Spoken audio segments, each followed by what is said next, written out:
Salam sejahtera semuanya kepada para penonton tanya jawab yang berbahagia.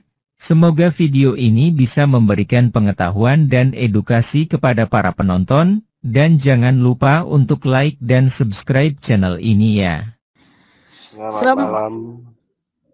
Ya, Bang. Oke. Shalom Kamika, salam juga semuanya. Terima kasih yang udah tetap layar ya, God bless. Oke, selamat malam. Ya, malam Bang. Silakan. Ini mau bertanya, maklum kalau tersinggung. Yesus kan berada dalam surga, berarti surga itu lebih besar darinya. Siapa yang bilang? Nah, kata-katanya kan itu, Yesus berada dalam surga. Kalau berada di dalam, berarti yang di luar itu lebih besar darinya. Lebih besar dalam hal apa? Kuantitas atau kemahakuasaan?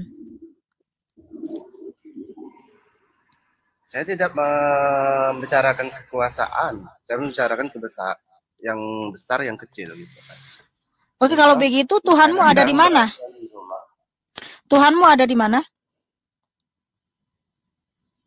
Kurang tahu, saya kan nanya Yesus. Loh, karena kamu bilang ketika Tuhan Yesus dia bertahta dalam kerajaan surga, lalu kamu bilang Tuhan Yesus itu lebih besar dibanding surga. Itu kan katamu. Nah, Tuhan Yesus Kristus dia memang bertahta di dalam kerajaan surga, surga di atas surga yang tidak seorang pun bisa datang ke sana, karena dia adalah cahaya terang tak terhampiri. Tetapi roh Tuhan Yesus, yaitu Roh Kudus, dia Allah yang maha hadir. Dia ada di segala dimensi, tidak terbatas ruang dan waktu. Itulah kemahakuasaan Tuhan Yesus. Lalu yang saya tanya, kalau Tuhanmu tidak ada di surga, lalu dia ada di mana?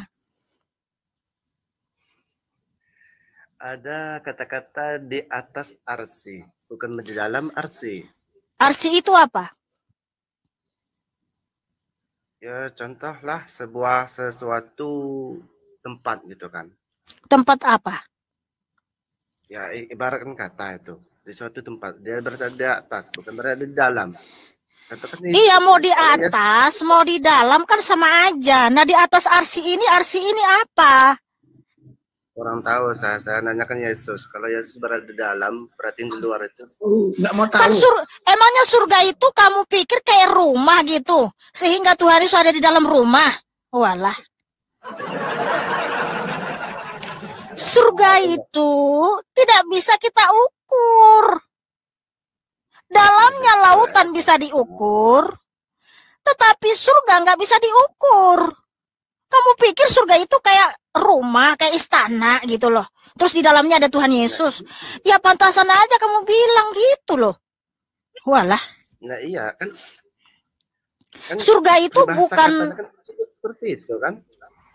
Kamu pikir surga itu kayak rumah? Kan enggak. Iya, tapi surga itu nggak bisa kita ukur. Iya, peribahasa katanya kan seperti itu. Yesus berada dalam surga. Nggak ada pakai peribahasa. Memang surga nggak bisa kita ukur. Udah saya bilang surga itu, ya surga di atas surga itu memang kemahakuasaan Tuhan Yesus di situ. Tatanya Tuhan Yesus, sorry.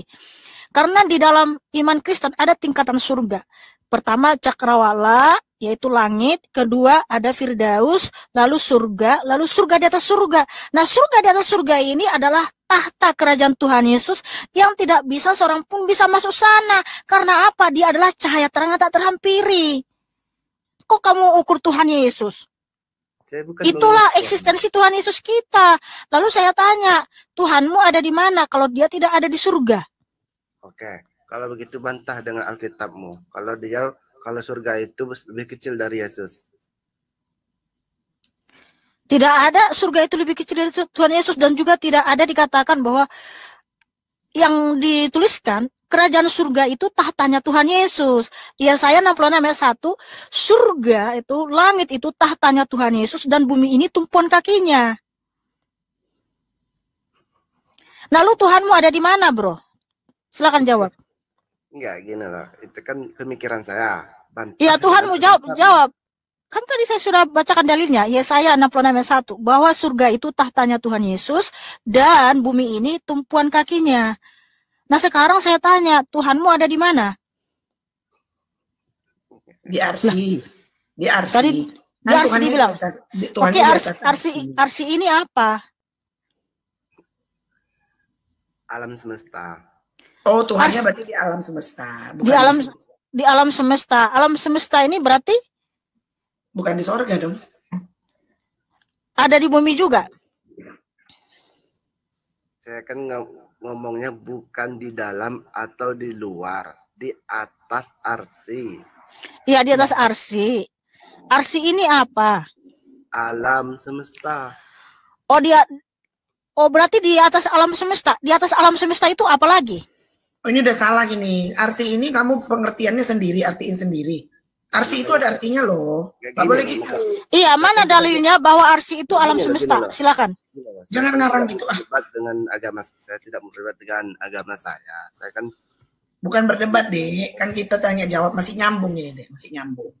Arsi itu tadi kau yang bilang duluan, Dek. Ya. Di mana arsi itu, Dek? Arti arsi apa? alam semesta. Makanya nggak saya Dalilnya di mana kalau arsi itu adalah alam semesta? kayak gini loh. Dengarkan dulu pertanyaan saya tadi kan. Udah, pertanyaanmu gini jawabannya, Dek, ya. Surga itu artinya adalah di mana Tuhan bertahta, artinya itu adalah kekudusan. Jadi surga itu tempat yang kudus. Kau tidak bisa ukur kekudusan. Itu. Di tempat yang kudus, dalam cahaya yang sangat terang, kau tidak bisa ukur itu. Udah itu ya. Sekarang kita tanya arsi. Arsi itu ada di dunia ini. Oh, berarti Tuhannya nggak ada di sorga. Pantesan kamu agak-agak bingung definisi sorga ya, Dek. Nah, ya makanya saya pertanyakan kan. Ya, sorga itu kekudusan, Dek. Kekudusan di mana di sana nggak ada gelap setitik pun, nggak ada dosa, nggak ada kejahatan, kudus. Gitu, ya. Gimana kok cara mengukur kekudusan? Nggak bisa kan? Gitu. Oke. Dek, ngomongnya surga apa syur? Di tempat kamu? Pakai Y. Pakai Y. Syur.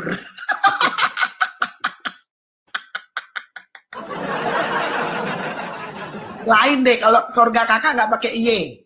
Surga atau sorga. Kalau ngomongnya mesti gimana, Dek? Syur gitu ya, Dek. Terima kasih, Manjo. Syur. Kok bisa gitu sih, Dek, ngomongnya? Emang di sorga ada yang syur gitu? Ada yang syur-syur gitu? Ada. Enggak tahu. Semua dia malam, nggak tahu gimana nya si Adri ini. Apa-apa nggak tahu. Dari.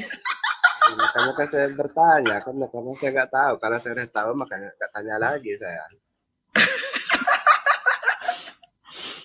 Oke lah, saudaraku, saya rasa udah cukup dulu ya. Kita ganti sama yang lain. Makasih ya, God bless you. Tepuk tangan buat Bang Andre yang cakep dan manis.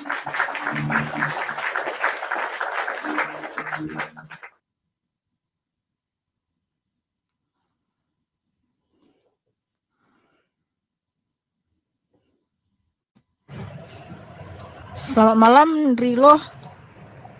Selamat malam, Kakak. Oke, belum bisa on cam ya. Silakan, satu saja pertanyaannya, silakan. Nggak bisa buka kamera, Kak ya.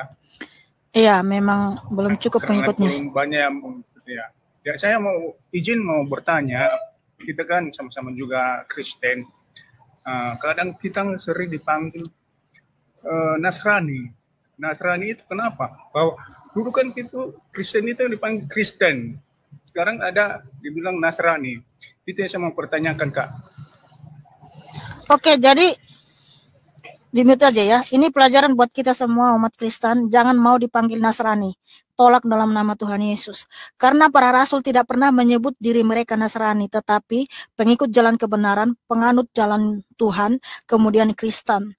Lebih bagus kamu sebut dirimu anak Tuhan Yesus, Kristen, anak Allah, karena itu adalah identitas kita sesuai dengan firman Tuhan yang tertulis Yohanes 1 ayat 12.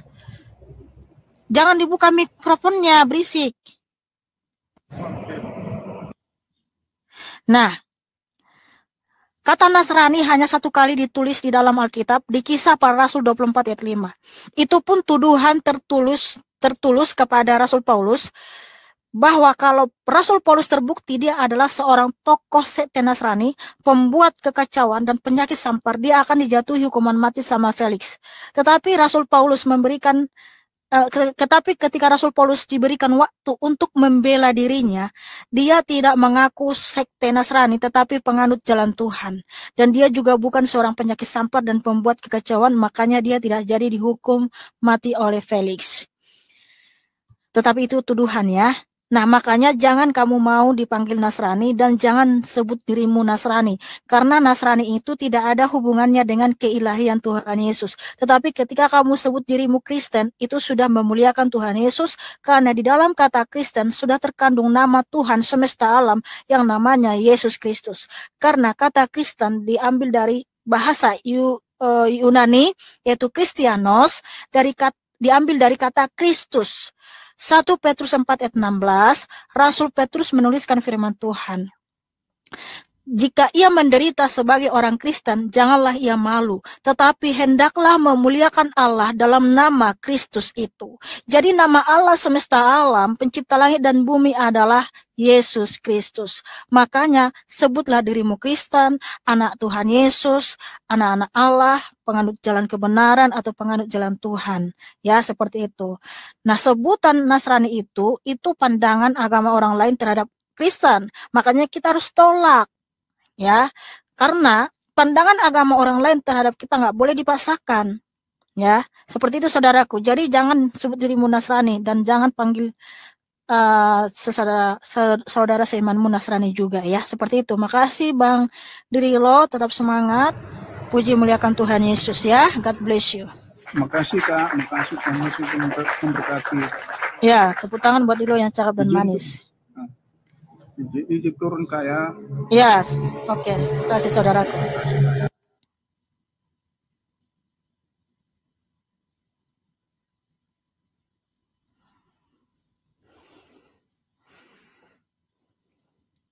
Terima kasih Davan, terima kasih Jona. Terima kasih. Selamat malam Miftahul Amin.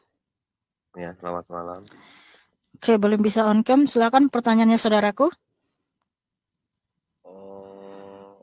Masih belum bingung, masih pertama kali ini video call. Jadi cuman mau bertanya dulu. Tolong jelaskan apa yang berhubungan dengan angka 666. Kamu agamanya apa? Muslim. Mohon maaf saudaraku, saya pending dulu jawaban ini. Kenapa? Karena belum tahu. Nanti ada waktunya saya akan jawab siapakah angka 66. Kalau gini, maaf ya, maaf sebelumnya. Nanti. Anda gini, maaf dulu. Belum saatnya nanti. Bicaraan Anda saya potong. Sorry. Saya tahu siapa angka 66, tapi belum saatnya. Nanti ya. Semua Kristen juga itu bukan chip ya, bukan berbicara tentang chip. Ya betul antikristus. Tetapi yang jelas bukan chip.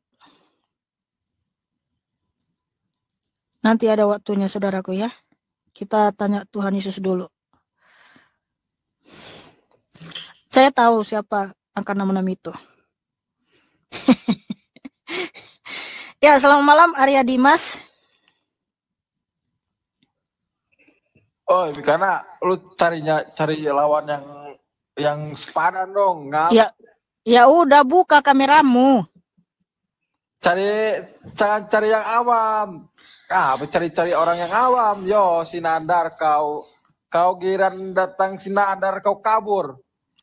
Walah, kabur dari mana? Kamu buka kamera dulu, Dimas. Dimas, buka di kamera. Aku yang nonton, kau giran lawan yang di atas ilmu kau kabur kau. Payah. Oi, bro. Di sini saya nggak mencari. Kan di sini teman-teman mau naik bertanya. Ya siapa saja saya yang mau bertanya saya naikin. Bukan mau tawuran ya, bukan mau tawuran. Walah. Lama-lama kok jadi kayak tawuran ya kan? Kemarin aja si Nandar hanya 2 pertanyaanku, dia sudah panik, kesurupan, matanya melotot.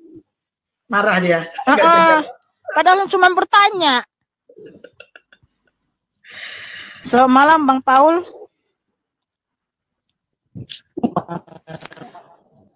Oh, mohon maaf Bang Paul, jaringanmu nggak bagus ini Bang.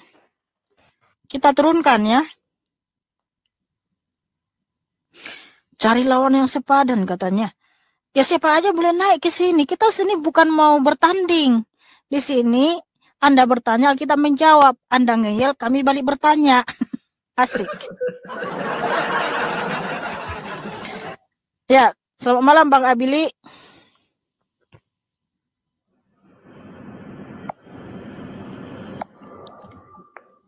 Abili.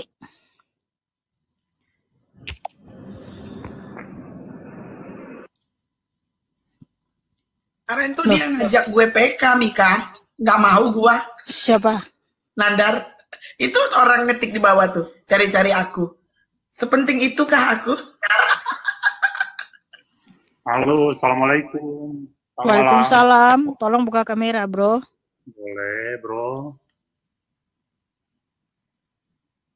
Udah kelihatan belum? Belum. Udah. Silakan Bang. Mbak berdua kan ini buka komal ya, jadi siap ditanya ya?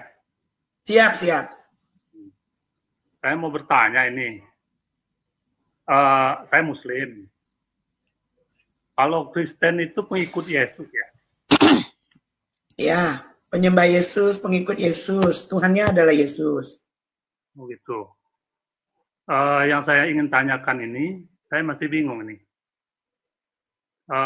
Kristen kan menuhankan Yesus dan mengikuti Yesus. Bukan menuhankan bahasanya, Bang. Apa? Yesus itu memang Tuhan. Tuhannya Kristen Yesus gitu. Jadi Bukan pengikut Yesus dan menuhankan Yesus kan? Dan Tuhannya Yesus kan? Ya, itu beda ya, Bang, kalimatnya. Orang Kristen Tuhannya adalah Yesus, beda dengan menuhankan Yesus, oke? Yang saya itu lihat itu, kok perintah-perintah Yesus itu dilanggar. Yang mana, Yang Bang? mana? Yang mana? Contohnya ada yang saya tahu itu ya, tahu itu ajaran Yesus itu bersunat, menyembah Tuhan, bersujud, mengesahkan Tuhan, kok semuanya dilanggar. Di mana kami langgar? Kami sunat, kami sujud sama Tuhan Yesus. Apalagi tadi? Beribadah Esa ya. Tuhan Yesus itu Allah yang Esa, kami percaya. Lalu di mana kami langgar? Enggak, Yesus itu kan bertuhan, mengesahkan Tuhannya. Loh, Tuhan Yesus itu Allah yang Esa. Cemananya sih Bang ini? Nah, makanya jangan sok tahu. Di Bible kalian itu, yang saya baca itu, pernah baca, bahwa Yesus itu kan punya Tuhan. Mana ayatnya? Mana ayatnya Yesus itu punya Tuhan? Di Bible kalian itu. Ayatnya silakan. Tadi kamu bilang pernah baca. Ada ayat itu yang saya baca. Jangan dusta. Tebal nih Bang, nih tebal di mananya? Ya, yang saya pernah baca itu, bahwa dia tidak bisa berbuat apa-apa selain dari... Jangan comot-comot ayat Bang, baca ayat selanjutnya. Ya itu, comot-comot ayat itu ayat itu. Di situ tentang kesaksian. Dan di ayat selanjutnya, bahwa untuk mendapatkan hidup yang kekal, kita harus datang kepada Tuhan Yesus. Kamu baca itu juga? Yohanes 5 itu dari 30 sampai 42. Yang paham Bible kan. Lah makanya jangan comot-comot ayat Bang. Kalau baca Alkitab itu jangan comot-comot ayat saudaraku. Ya, kalau kamu comot-comot ayat hanya sepotong-sepotong, memang seakan-akan Tuhan Yesus itu nggak berdaya. Tetapi baca ayat selanjutnya. Di ayat selanjutnya, kalau kita mau mendapatkan hidup kekal, kita harus bentar dulu. Ya, secara akal sehat, kalau kita punya akal sehat, Bang, kalau membaca itu baca semua, jangan sepotong-sepotong. Itu namanya punya akal sehat, Bang. Bible itu kan kitab suci kan? Kitab suci iya, kan? Betul. Masa sih itu isi ini dengan isi yang ini nggak bisa kita ambil gitu? Karena itu kitab suci itu. Ya bisa diambil, cuma baca semua Bang. Kamu bilang bahwa kita ini punya akal sehat. Lah orang yang punya akal sehat itu pasti membaca semua. Biasakan membaca sampai selesai. Jangan sepotong-sepotong. Ngerti? Logikanya gini nih. Yesus mengatakan bahwa dia tidak bisa berbuat apa-apa selain dari keinginan Bapak yang di surga. Apa yang itu Enggak. salah di sana? Yang salah di sana apa? Kamu sudah salah mengutip ayat. Enggak, itu redaksi itu benar atau salah itu? Ya salah kamu mengutip ayat. Lah kok salah? Di Bibelmu sendiri kok salah? Enggak seperti itu bunyi ayatnya. Ya pokoknya yang tahu kan Enggak ada pakai pokok-pokoknya di sini. intisarinya kan seperti itu. Masa cuma pokok-pokoknya? Aduh, kalau udah kata pokoknya, Yesus udahlah. itu memiliki Tuhan dan dia Di mana ayatnya Tuhan Yesus memiliki Tuhan dan mengesahkan Tuhannya? Nah, banyak itu di Bibel kalian itu. Ya kalau banyak tunjukkan satu aja saya minta. Lah itu salah satunya tadi. Ya salah Bahwa satunya mana? Yesus tidak bisa berbuat apa-apa selain kehendak Bapaknya di surga. Di mana tertulis seperti itu? Dia tidak bisa berbuat apa-apa selain kehendaknya Bapaknya di surga. Tapi yang pasti seperti itu bunyi ayatnya. Ya di Bibel kalian. Nah, itu saya googling dulu. Saya nggak ngerti Bibel kalian. Yang saya ingin tanyakan itu, kok ayat di Bibel kalian kalian salahkan sendiri gitu, aneh juga saya. Iya, makanya Yohanes 5 ayat 30 sampai 40 sudah baca belum? Kan aku tidak bisa berbuat apa-apa dari diriku sendiri itu kan mulai dari ayat 30 sampai 40-nya udah baca belum? Enggak, saya nggak perlu baca sampai 40. Loh, namanya ya nggak bisa seperti itu. Itu namanya tidak punya akal sehat. Kalau punya akal sehat itu biasakan membaca sampai selesai. Ya, jangan kamu potong-potong ayat. Nggak bisa bang. Harus membaca sampai selesai. Ya, harus membaca selesai. Pergilah, ya. Anda itu bukan mau cari kebenaran. Kalau punya akal sehat, baca sampai selesai. Karena di ayat selanjutnya, Tuhan harus menyatakan kalau kita mau dapat hidup kekal harus datang kepada Dia. Makanya pahami isi ayat itu sampai selesai. Jangan sepotong-sepotong. Kalau benar Anda itu punya akal sehat, biasakan membaca sampai selesai, bro. Gitu. Saudara-saudara sekalian, pada video yang baru saja kita saksikan bersama-sama ini, ada pertanyaan-pertanyaan serta narasi tentang Yesus berada dalam surga berarti surga lebih besar dari Yesus. Pertanyaan tersebut terlontar karena ada kalimat di Alkitab yang mengatakan Yesus berada di dalam surga, dan Mihana pun tidak terima dan membantah narasi tersebut.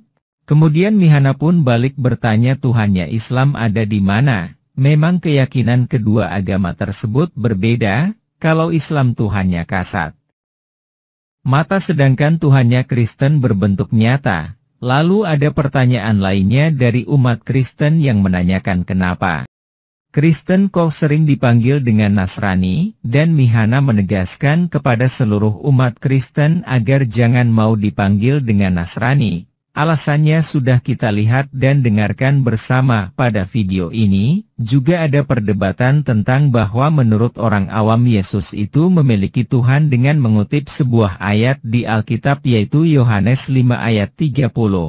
Tentu saja ayat tersebut dibantah oleh Mihana sebagai orang Kristen. Silahkan penonton sendirilah yang menilai mana yang masuk akal dan logika. Tulis tanggapan Anda di kolom komentar. Terima kasih.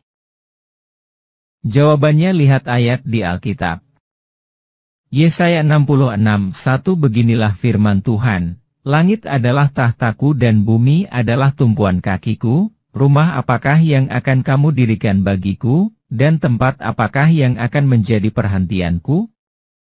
Yohanes pukul 1:12 tetapi semua orang yang menerimanya diberinya kuasa supaya menjadi anak-anak Allah, yaitu mereka yang percaya dalam namanya. Kisah Para Rasul 24:5, telah nyata kepada kami, bahwa orang ini adalah penyakit sampar, seorang yang menimbulkan kekacauan di antara semua orang Yahudi di seluruh dunia yang beradab, dan bahwa ia adalah seorang tokoh dari sekte orang Nasrani. 1 Petrus pukul 4:16 tetapi, jika ia menderita sebagai orang Kristen, maka janganlah ia malu, melainkan hendaklah ia memuliakan Allah dalam nama Kristus itu. Yohanes pukul 5:30 Aku tidak dapat berbuat apa-apa dari diriku sendiri, aku menghakimi sesuai dengan apa yang aku dengar, dan penghakimanku adil, sebab aku tidak menuruti kehendakku sendiri, melainkan kehendak Dia yang mengutus aku.